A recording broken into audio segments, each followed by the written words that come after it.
Okay, we've got a couple new people, I guess, here.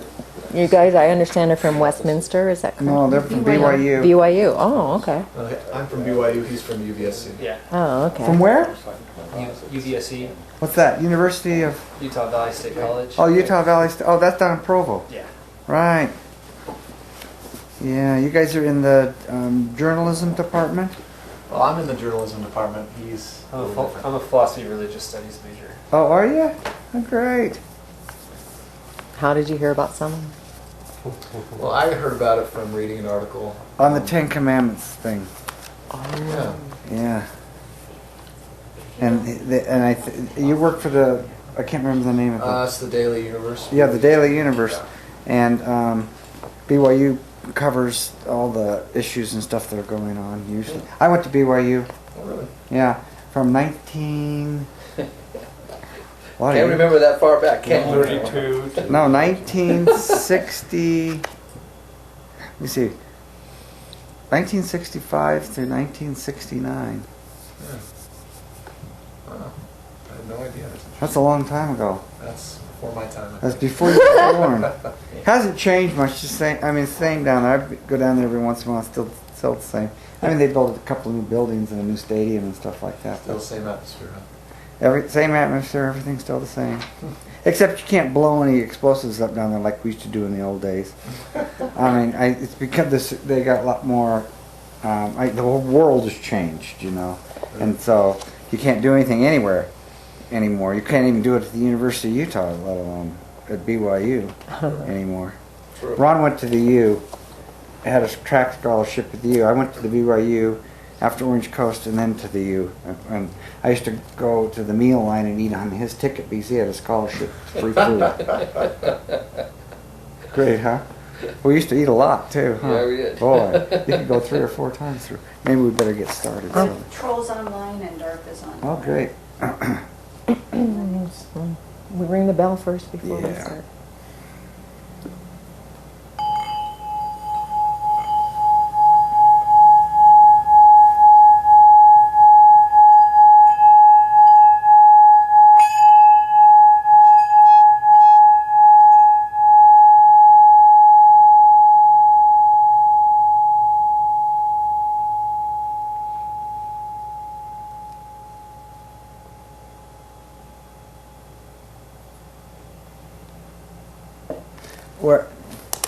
For you guys' information, we're reading a book right now called the Tibetan Book of the Dead.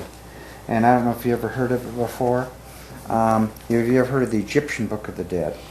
You've heard of that. But you haven't heard of the Tibetan? No. They're real similar to the extent that they both tell about describe that little drawing up there is sort of out of the Egyptian Book of the Dead, and it describes what happens to a person at death when their soul or their spirit or essence leaves their body. And in here in the Tibetan Book of the Dead, they call it the Bardo Thodal. It's the time after a person dies, what happens to their spirit, soul, or essence, whatever you choose to call it. The Buddhists don't believe that there's a God, and the Buddhists don't believe that there is a spirit or a soul. They sort of call it a consciousness or an essence that goes on, and they believe that automatically you reincarnate. Now, in the Egyptian Book of the Dead, they call it a spirit, the way it's been translated into modern time, and they believe in a resurrection. The Egyptians do, that there'll be a resurrection. And that's where Christianity got their idea of resurrection. If you read the Egyptian Book of the Dead, you can see the story of the resurrection, Osiris and everything sort of goes on with Christianity, how Christianity came about 4,000 years later after the Egyptian Book of the Dead was written. Anyway, and then the Masonic Order. You guys heard of the Masonic Order? Yeah. The Masons and stuff. The Masons got their temple rites from the Egyptian Book of the Dead and the Egyptian teachings, and a lot of those temple rites and everything are in this book, the Tibetan Book of the Dead, because a lot of people feel that the Buddhists about 1000 BC, before Christ, inherited the Egyptian teachings when Buddha broke off from Hinduism. You ought to study this. Yeah, actually, I'm taking the Eastern religions course right now. Yeah, you'll probably have to take more than one Yeah. to be able to get into this, because there's probably about 5,000 books you've got to read from the East to really understand it, rather than just get the Mormon view of it. But when I was a Mormon missionary in the Central States, we used to teach that these guys, the Buddhists, were of the devil because they didn't believe in a God. Anyway, I never really knew what they were about until I started reading some of their stuff, and went to some stuff I just believed what I was told. Anyway, in the mission home and in the religion courses at BYU. But the temple ceremonies in the Masonic Hall over here are almost identical to the temple ceremonies in the LDS Church, and Joseph Smith was a Mason. That's where he got the temple ceremonies from. But the thing that's really interesting about the Bardo Thodol is that it describes the things that happen to you right after death, and in the critical movement of the soul, or the essence, or the spirit, whatever you want to call it, the life force that goes on, that is inside of everybody, has an opportunity to do different things. It can go to a heaven world, and it could have mansions with gold-paved roads and 77 wives. If you're a Muslim, virgins. They're all virgins up there. And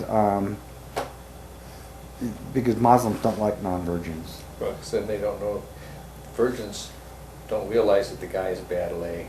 That's why they all want virgins. Is that what it's about? Because that's the only thing they've ever experienced. Or you could go There's to no passing of judgment. That's why they're. this is the teachings of the Bardo Thodol, that you can go to a heaven world with polygamy and have lots of wives with gold paved roads and mansions and everything. It's all. This was written 1,000 years before Christ. These teachings. And so these stories that you hear today and everything about, Buddha, Muhammad was 1,000 years after Christ, and so he didn't come up with anything new about having a heaven world with 77 virgins in it, and neither did anybody else in their religions of today. The Buddhists sort of told the stories 1,000 years before Christ was around, and then the Egyptians told it 3,000 years before that. Same stories and stuff like that. Or you could go to hell, or you can have other choices. You can reincarnate, as the Buddhists say, but you have all these options that you can choose, and everybody has different terms for them, and every religion has their different things. But what it is an opportunity to do all these things after you die. And these things are all been written about, thousands of years ago, at least 3,000 years ago to 5,000 years ago. And a couple of things that are really critical that we covered, that Sue read, that I wanted to cover just tonight to touch on for the people that aren't going to be here on Saturday. And I wanted to read out of them. This is on page 109, if everybody wants, who has a book. Left too quick. What happened to your Left it in book, there. Steve? I didn't bring it to work with me this morning. Did you buy that book or just borrow it? I bought it. Oh, good. Did anybody just borrow their book, or did everybody buy their book? What about mine? Nobody borrowed any? Oh well. Okay, we're going to start at the last paragraph. Be not fond of the dull, smoke-colored light from hell. They said, don't get caught up and go into hell. This is what they're trying to say here. That is the path which openeth out to receive thee because of the power of the accumulated evil karma. And if you were in the East, they call the things that you do in life karma, and in the West they call them sins. If you commit a lot of sins and you don't obey the laws of God, you'd have bad karma. Okay, from the violent anger.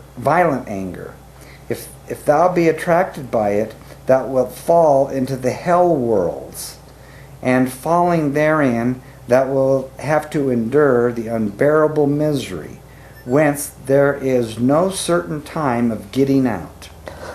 You don't necessarily get out of hell at the end of the day or whatever. Don't get out of jail. There's no certain time, of getting out of hell. That being an interpretation to obstruct thee on the path of liberation, look not at it and avoid anger. avoid anger. Be not attracted by, avoid anger. That's what I was trying to emphasize here. Be not attracted by it. Be not weak. You know, the power of the will. Believe in the dazzling bright white light, and putting thy whole heart earnestly upon the Bhavagan, whatever that says, pray thus. Now, I don't want to read that prayer, but what I want to do is I want to go down and read footnote number 4 about anger. Okay? It says, the deceased is here thought of, perhaps as being able to see his people. That means his relatives and stuff after you drop dead, you know. All religions sort of teach us a little bit the spirit is around, you know. And I just went to a funeral of my aunt in Layton. She was from Layton. Very good LDS people, wonderful family. And they were talking about that she was still there, and the relatives that met her, and she was a very good person, and she had good karma. She never committed a sin in her whole life. I knew the lady. She was very nice. And she always went to the temple and did her temple work and paid her tithing and everything, and so she doesn't have to worry about this smoky colored light or going to hell or anything like that, you know. She went on with the relatives to the celestial kingdom, into the spirit world, and then she'll be resurrected by Bob Clay, my uncle, and then they'll go to the celestial kingdom together, and then they'll have good times there, make spirit babies and make new planets and everything, you know. Anyway, everybody teaches, you know, in all the religions that the spirits hang out at the funeral and everything like that, then they depart. So she was there. But the thing to be concerned about is, or to be aware of when you drop dead, is this anger thing. You don't want to have any anger. And footnote 4 says, the deceased is here thought of perhaps as being able to see his people, that's the family, at the funeral, on the earth, and is liable to anger should he see them disputing over the division of his property. Has anybody ever had a relative die? Has anybody ever seen what happens? Have you guys ever had a relative die yet? Not a close one. No, close. Never had a close relative die yet? I see him die all the time, boy. Ron's a funeral director. There's always a war going on in the families. Ron's a Utah Mormon funeral director. And there's always a war going on in the families. Who's going to get what, right, Ron? Yep, and who's paying the bill? And who's paying the what's bill? getting what? And all who that kind of gets to stuff. talk, and who gets this? And There's a fight, right? yes, very Subtle. yeah. But there's a fight. But it's going on. It doesn't really explode until after it's all over. One of You the get first back with things the that family. Bob Clay said to me was, we don't have any money, so we don't have to worry about fighting over it or anything, but the Clay family down there on 6400 South got the farm, and they're multimillionaires now because they built, what'd they call that? The Clay Estates down there, some huge 22-acre shopping center on 6400 South in Maine or State or something like that. Yeah. And so that part of the family was fighting over all the money and everything. That part of the Clay family and stuff. And so what 1,000 years before Christ, they were saying, hey, don't get caught up in anger when you die, when you're looking back at your relatives and they're fighting over all of your socks and underwear and everything, you know, and your estate, and dividing them up and who's getting what and stuff, over the division of his property, or if he perceives avarice on the part of the lama conducting the funeral service. If the bishop is pissed at you, you know, don't get uptight or whatever, you know, because you didn't do something that you were told to do at priesthood. Make sure that you don't get angry. But the prohibition touching anger is essentially yogic or yoga of all religions, recognizing that anger prevents spiritual progression. And you always have eternal spiritual progression, or essence progression, or soul progression. It's eternal. And if you get angry, it's very logical that you could get caught up in the anger. We talk about that all around the time. And if you get caught by anger, you're stuck. It's one of the main obstacles to reincarnation or resurrection or evolution or whatever that you happen to believe in. It's a real obstacle. it's sort of like getting in a traffic accident and everybody's standing in the intersection arguing with everybody. You can't go anywhere, you're stuck there. Has that ever happened to you, Steve? You ever been angry and got stuck someplace? Yeah, I have, yeah. You remember it? I got angry and got stuck somewhere. Mm-hmm. At work. At work? That happened? Still there. Still there? All religions angry. recognize this as it prevents spiritual progression and is parallel the moral teachings against giving way to anger contained in the ancient Egyptians' precepts of Thot Hotep. Okay, and so those teachings preventing anger actually got written 4,000 years before Christ. And so this is old stuff getting passed down, to all the religions that have developed and sprung out of that over history. And then that's what I'm going to talk about on Saturday night. And then on page 115, whoever has the book, the fifth day. This is the fifth day after you drop dead. It is impossible that one should not be liberated thereby. Yet thou thus set face to face sentient beings, that's talking to the dead person, whispering in there, hello Fred, you better make sure you got your thing together on the fifth day because you don't want to get stuck in hell. You better get up there into heaven or move on down the road here. Unable through long association with propensities to abandon propensities, and through bad karma and jealousy. This is really an important word. Jealousy, awe, and terror being produced by the sounds and radiance. The hook ray of the grace falling to catch hold of them. This is a 3,000-year-old translation, so it doesn't really, come clean into the Western hip-hop language of today. And so you sort of have to bear with it. There's several translations. If you read all of them, you get a better idea of it. The hook ray of grace, and grace, the grace of Christ was talked about in the Egyptian hieroglyphs 5,000 years before Christ, and in this book, and lots of other books, at least 2,000 years before Christ. On the hook ray of grace falling to catch hold of them, wandering down also to the fifth day. If one be such a sentient being, thereupon the Bhavagata Siddhi, with his attendant deities and the light rays of his grace, will come to receive these. That's Peter, James, and John in Christ, Those are the Eastern names for them, And the Western has, after Christ, they have names for the guys that show up, to make sure that you get there. Will come to receive one. A light proceeding from the Asuraloka, produced by the evil passion of jealousy, will also come to receive thee. So either you can go with Peter, James, and John, or you can go with these guys that have got all this jealousy, because you've got jealousy. But if you got a consciousness of jealousy, and you got all this jealousy going on, you're probably going to hang out with the guys that got the jealousy rather than Peter, James, and John, that have the forgiveness. Right? Right? Okay.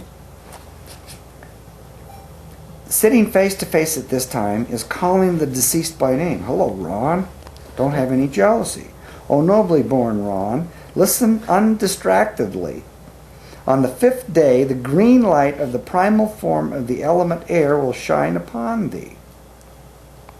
The beam from the heavens will come down.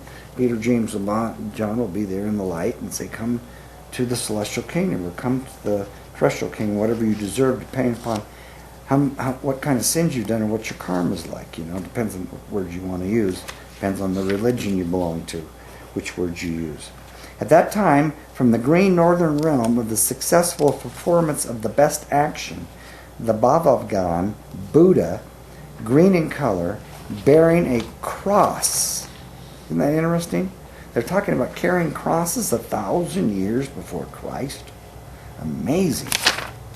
Those Buddhists must have had something going, or the Christians must have stole the idea.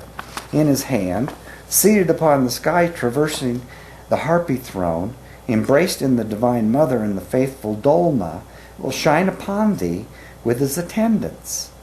In other words, Peter, James, and John, and maybe the Savior will come and say, and your Divine Mother in heaven will come, and Father, and say, come with us. Rather than go with these guys with all this jealousy. And there's a bunch of other guys here, attendant by the 2 female Bodhisattvas and the 6 Bodic forms, in the midst of the halo rainbow of light will come to shine. Now,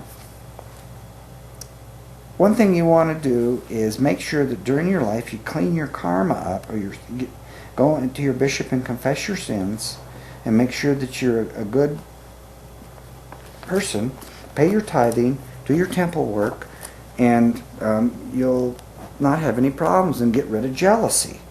Because jealousy is a critical element, and this is what we're going to talk about on Saturday night.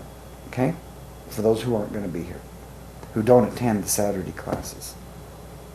It's all yours. Okay. What I have, I think we were mid-chapter, weren't we? I have mine on page 123. Yeah, that's what I've Yeah, got. so do I. Okay, and down on O Nobly Born is what I have my paper clip at. O nobly born, all those are the radiances of thine own intellectual faculties come to shine. They have not come from any other place. Be not attracted towards them, be not weak, be not terrified, but abide in the mood of non-thought formation. There's a footnote. The mood of non-thought formation is attained in Samadhi Yoga. This state, regarded as the primordial state of mind, is illustrated by the following figure. Can I interrupt there for a second? That state is the primordial state of mind, not thinking. What would you say that was, Ron? You mean like the nothingness? Yeah, or the primordial state, where everything begins. You're not thinking, you're just conscious of everything, right? Yes. And then when time Totally and space started and God created everything, then you moved into time and space and started thinking. Observe what was going on. Pardon? Started to observe what was going on. Yeah, observe everything that's going on. That's what I'd say it was. So long as man afloat on a river passively submits to the current, he is carried along smoothly. But if he attempts to grasp an object fixed in the water, the tranquility of his motion is broken. Similarly, thought formation arrests the natural flow of the mind. Okay, I gotta find where I was. There's one.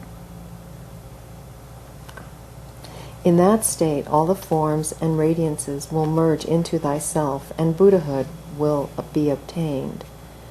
The green light path of the wisdom of perfected actions will not shine upon thee, because the wisdom faculty of thine intellect hath not been perfectly developed. O nobly born, those are called the lights of the 4 wisdoms united, whence proceeds that which is called the inner path through Vajrasattva. And there's a footnote. In the transcendental state of the illumination of Buddha on the inner or secret path into Vajrasattva merge in at one-ment all the peaceful and wrathful deities of the greater mandala described by our text. In all, 110, 42 in the heart center, 10 in the throat center, and 58 in the brain center.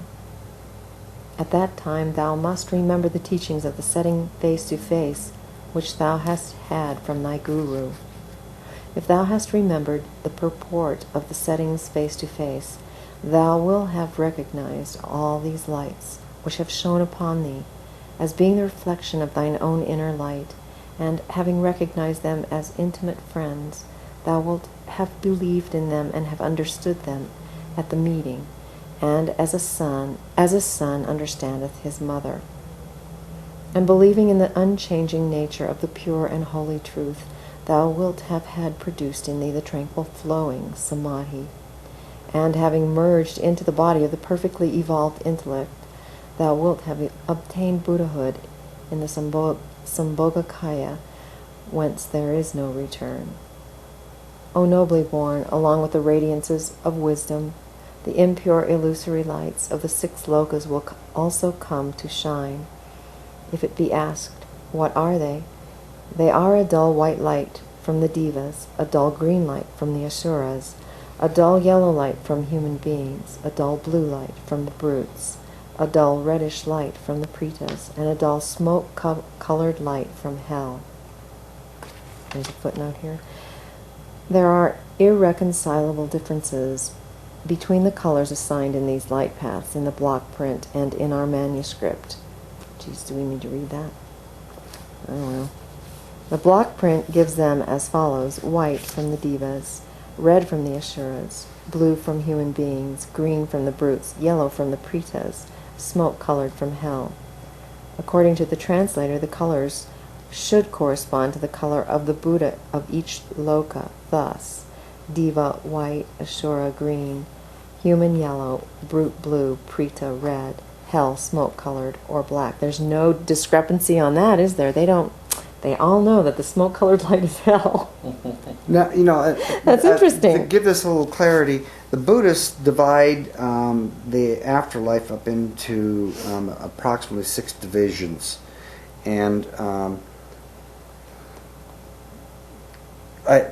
some modern religions in the West divided up into 3. They'd say there would be a heavenly world and a terrestrial world and a hell world, and a lot of these things are just these colors and everything that they're speaking here are symbology of the divisions. Like you'd be at the top of the number 3 world, or at the bottom of the number 3 world, and at the top of the number 2 world, the terrestrial world, at the bottom of which would be number 4 if you were going down the terrestrial world, and number 5 would be the top of the hell world. You'd be the ruler in hell, and number 6 would be the bottom guy in hell. And so all it is 6 divisions of the afterlife versus 3.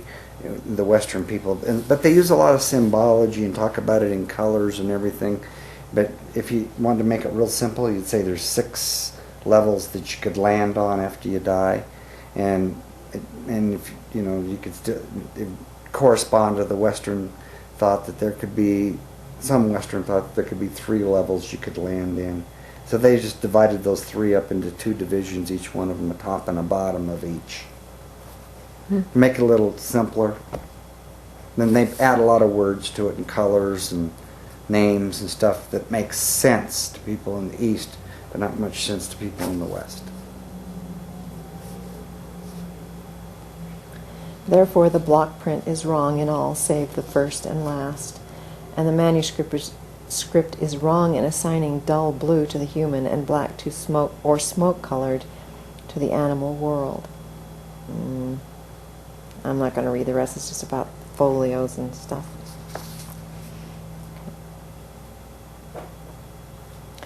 These 6 thus will come to shine along with the 6 radiances of wisdom, whereupon be not afraid of nor be attracted towards any, but allow thyself to rest in a non-thought condition.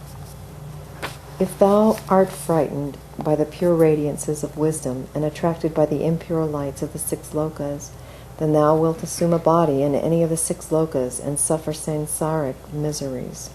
And thou wilt never be emancipated from the ocean of samsara, wherein thou wilt be whirled round and made to taste the sufferings thereof. O nobly born, if thou art one who hath not obtained the select words of the Guru, thou wilt have fear of the pure radiances of wisdom and of the deities thereof. Being thus frightened, thou wilt be attracted towards the impure samsaric objects. Act not so. Humbly trust in the dazzling pure radiances of wisdom. Frame thy mind to faith and think the compassionate radiances of wisdom of the 5 orders of Buddhas. Footnote. Literally meaning those who have passed into happiness or attained nirvana. For example, the Buddhas. Nirvana is the same thing as like in the Western world or in Mormon mind would be a celestial kingdom.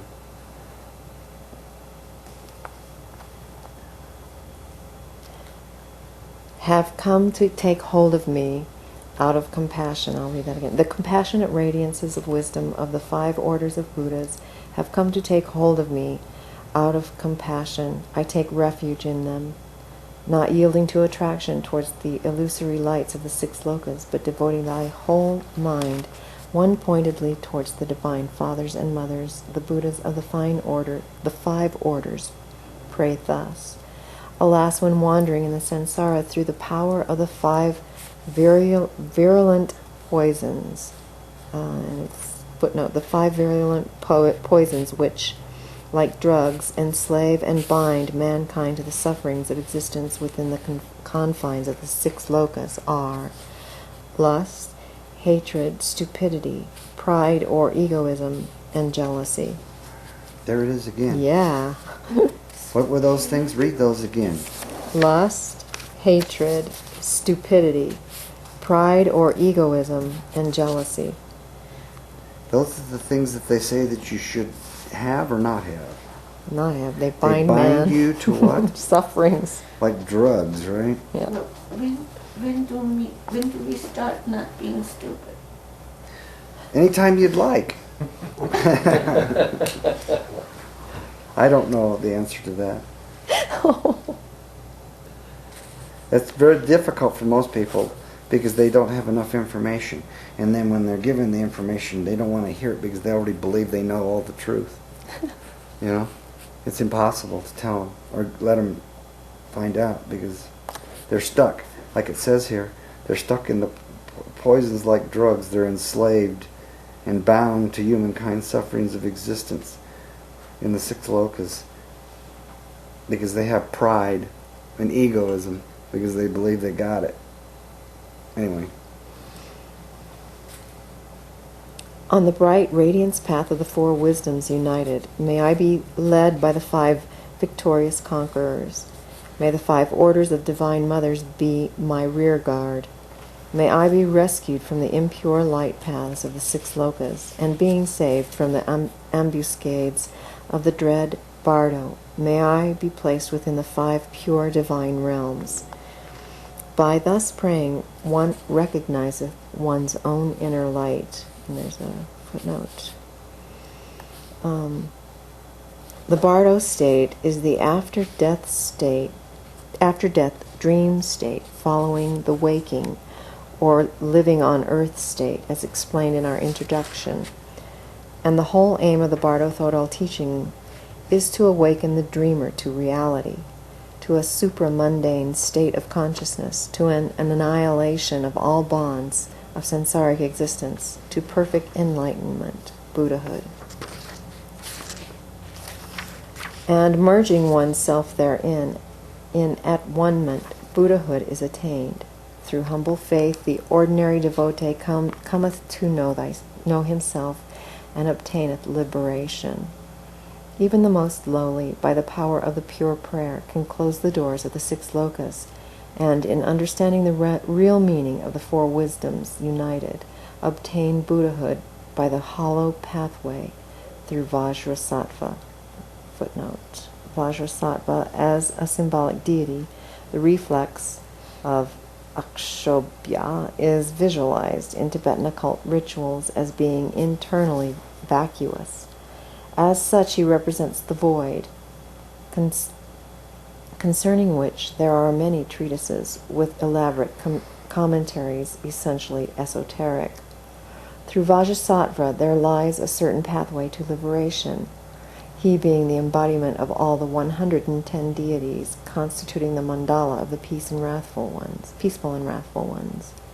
To tread this path successfully, the neophyte must be instructed by the Hierophant.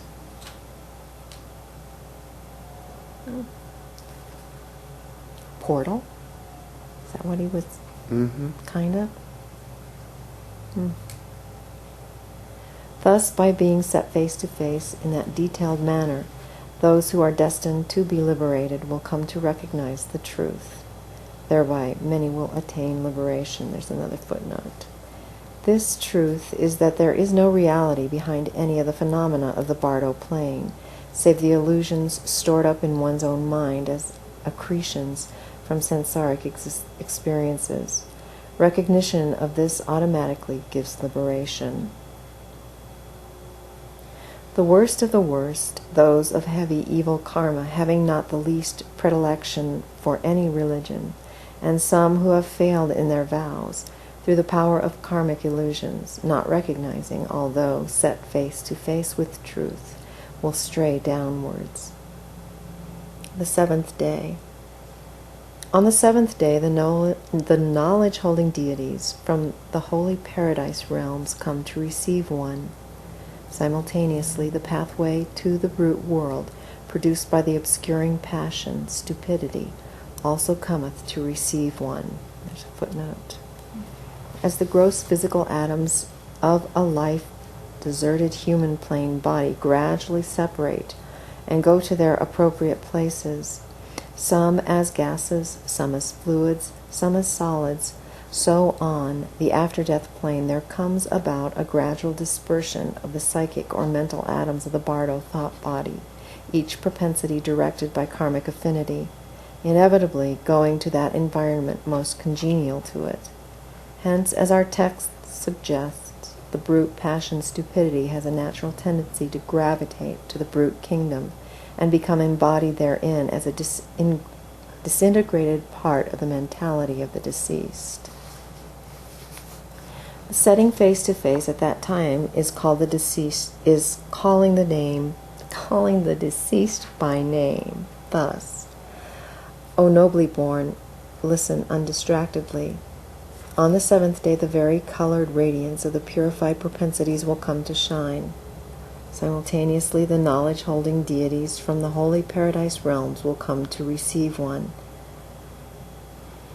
From the center of the circle or mandala, enhaloed in radiance of rainbow light, the supreme knowledge-holding deity, the lotus lord of dance, the supreme knowledge-holder who ripens karmic fruits, radiant with all the 5 colors, embraced by the Divine Mother, the red Dakini. And there's a footnote. Esoterically, the skull, which is human, and the blood, also human, filling it, signify, in one sense, renunciation of human life, the giving up of the samsara, self-immolation on the cross of the world. And in the mass ritual of Lamaism, there are resemblances between the blood, symbolized by a red fluid in the skull, and the wine as blood in the chalice of the Christian communion. Just a second. So I think you read the wrong footnote, but Oh, you did? Oh. the troll was asking about the cross, and he said that the cross wasn't developed until the Roman Empire, and he wondered what kind of a cross when they said that they. The Buddhists had a cross 1,000 years before the Christians used a cross. What did it mean? Huh? What did it mean? What was the meaning? I don't know exactly what it meant to the Buddhists, but they're talking about here, the blood represents the communion in the Christian church. It represents that same thing in the Buddhist tradition. Is that the Dorje? Mm-hmm. Doesn't that look like a cross? Yeah. When the Dorjes are crossed, they look like the that. Dorje is a cross. But all those teachings came out of prior times. Christian teachings did. Okay, so I read the wrong footnote. So the other one, which I was supposed to read, was about this mother, the red Dakini. Fairy-like goddesses possessing peculiar occult powers for good or for evil are also purely tantric, and as such they are invoked in most of the chief rituals of Northern Buddhism. Okay, so... It even talks about the Masonic hand clasps in here. Mm-hmm. Secret It does. hand signals and stuff like that. that they did 1,000 years. Anyway, go ahead. This is good. This is a classic. Holding a crescent knife and a skull filled with blood. I read that. Footnote, dancing and making a mudra of fascination. And there's a footnote, which, I'll just say this, the rest, with his right hand held aloft, will come to the shine. right, to the square. Okay. Uh-huh. You hold your hand. This is all Buddhist, you guys. Okay? And the Masons got it, then the Mormons got it. Hold your right hand to the square. The Buddhists still do this. A mudra is a mystic sign made by posturing the hand and fingers of the body or the body. Let me read that again. A mudra is a mystic sign made by posturing the hand and fingers or the body. Some mudras are used as signs of recognition by members of occult fraternities after the manner of the Masonic hand clasp. Others, chiefly employed by yogis as bodily postures, short circuit or otherwise change the magnetic currents of the body. Placing the tip of one finger against the tip of another in mudra controls likewise the bodily forces or life currents.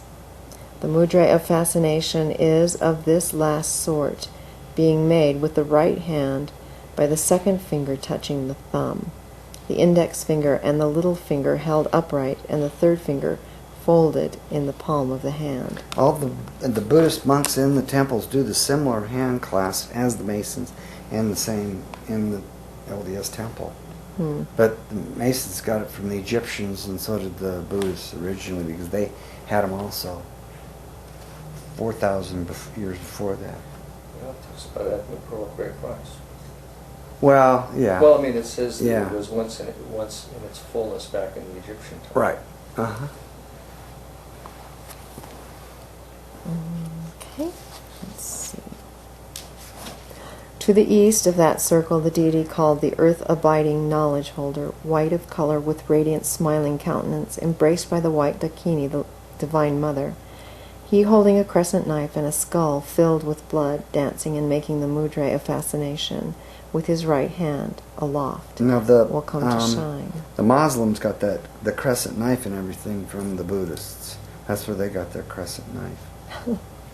That's their major symbol they always carry, and the kids wanted to take in school and as a religious symbol and stuff like that here in the United States. Pardon? It's on their flag. Right. Oh, Yeah, they want to be able to wear that knife, that crescent knife. That came from the Buddhists 2,000 years before there were any Muslims. I guess all these modern religions borrow all this stuff from... It worked at one time. Yeah. To the south of that circle, the knowledge-holding deity called, he having power over duration of life, yellow in color, smiling and radiant, embraced by the yellow Dakini, the divine mother, he holding a crescent knife and a skull filled with blood, dancing and making the mudra of fascination, with his right hand held aloft, will come to shine.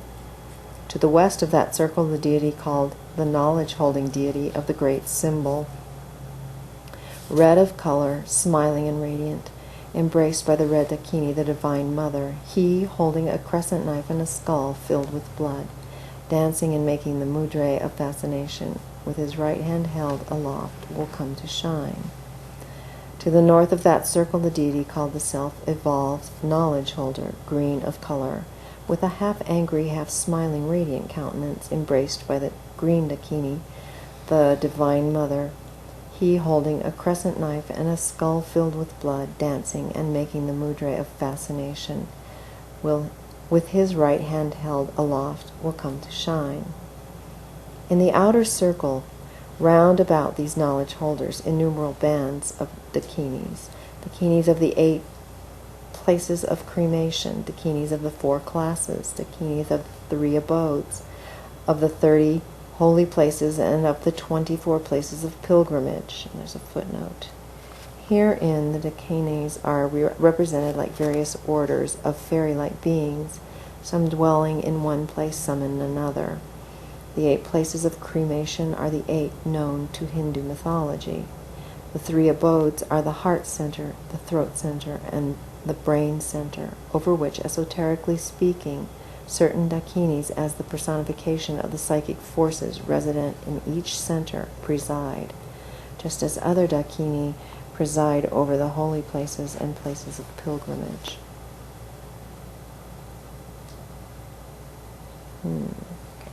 Heroes, heroines, celestial warriors, and faith-protecting deities, male and female, each beckoned with the 6 bone ornaments, having drums and thigh-bone trumpets, skull timbrels, banners of gigantic human-like hides. Footnote. That is, hide of Rakshasas, an order of giant demonical beings, having human form and possessed of certain cities or supernormal powers. Human hide canopies, human hide bannerets, fumes of human fat, incense, and innumerable other kinds of musical instruments, filling with music the whole world systems and causing them to vibrate, to quake and tremble, with sounds so mighty as to daze one's brain, and dancing various measures will come to receive the faithful and punish the unfaithful. Footnote.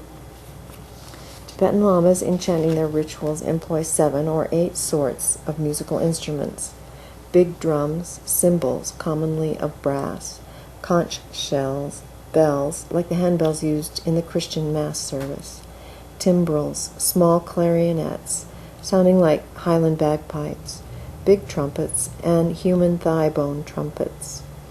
Although the combined sounds of these instruments are far from being melodious, the lamas maintain that they psychically produce in the devotee an attitude of deep veneration and faith, because they are the counterparts of the natural sound which one's own body is heard producing when the fingers are put in the ears to shut out external sounds.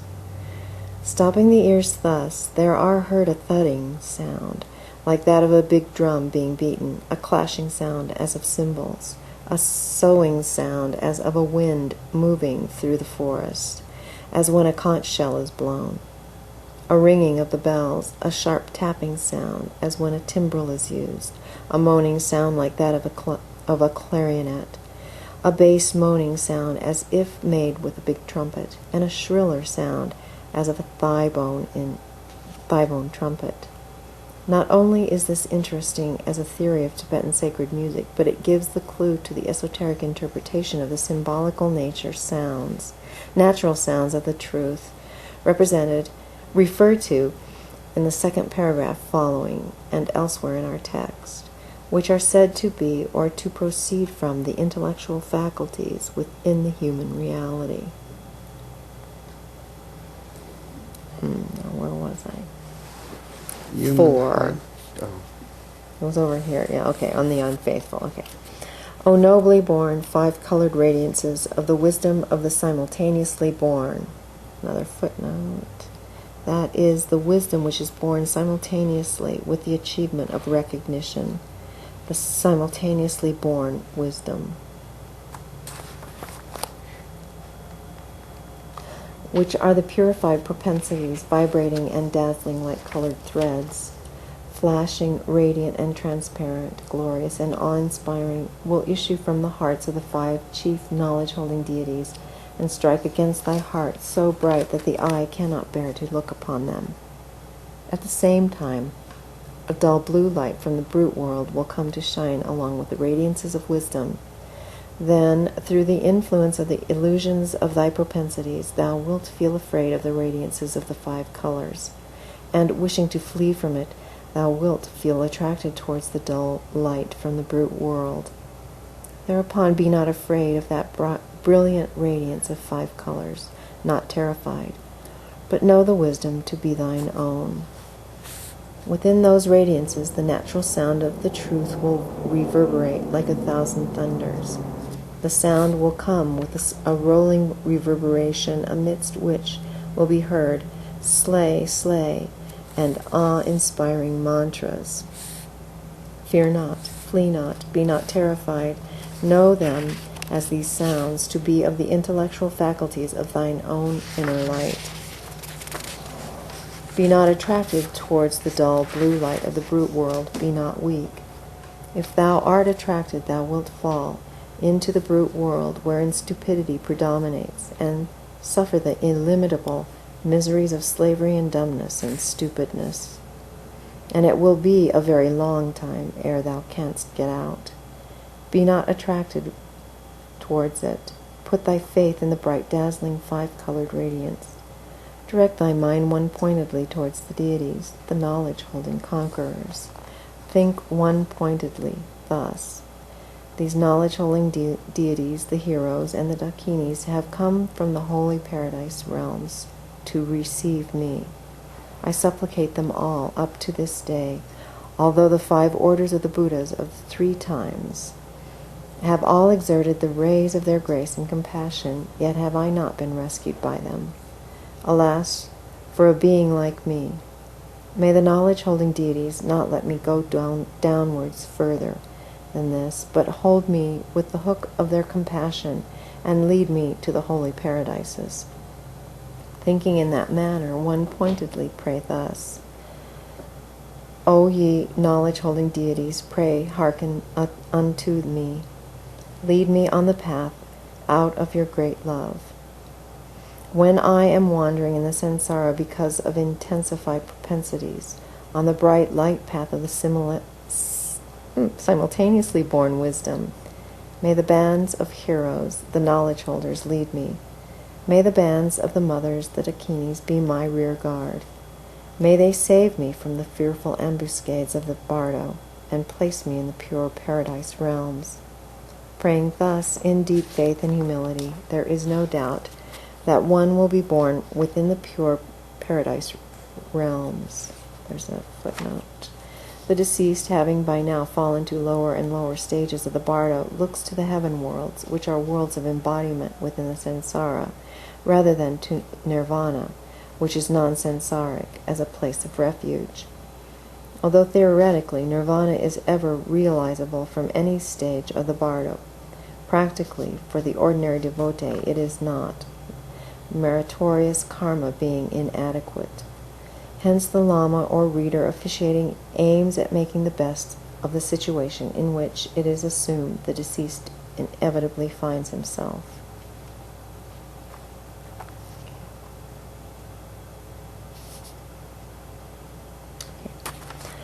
After being merged in rainbow light into the heart of the knowledge-holding deities, all the pandit classes, too, coming to recognize at this stage, obtain liberation, even those of evil propensities being sure to be liberated. Here endeth the part of the great Thodol concerning with the setting face-to-face of the peaceful deities of the Chunyad Bardo, and the setting face-to-face of the clear light of the Chakai Bardo.